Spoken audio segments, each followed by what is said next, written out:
आज आपण जाणून घेणार आहोत त्या व्यक्तीबद्दल ज्याने स्वतःच्या डोळ्यांनी शिवराज्याभिषेक पाहिला आणि इतिहासाच्या पानावर कोरून ठेवला। तर नमस्कार मंडळी, आज आहे 30 दिवस 30 मिनी व्लॉग चॅलेंजचा 7वा दिवस। रायगडावर शिवरायांचा राज्याभिषेक सुरू होता, पण त्या ऐतिहासिक क्षणाचा एक परदेशी साक्षीदार प्रत्येक क्षण आपल्या लेखणीत जतन करत होता, आणि तो म्हणजेच हेनरी ऑक्सिडन।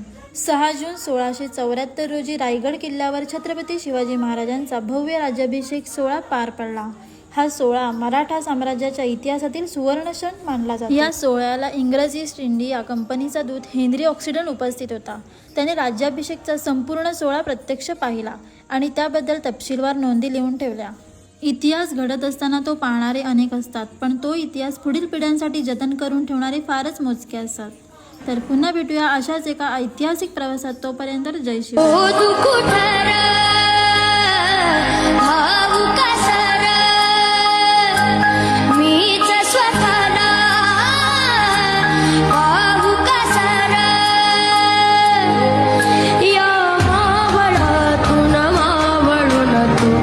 It's a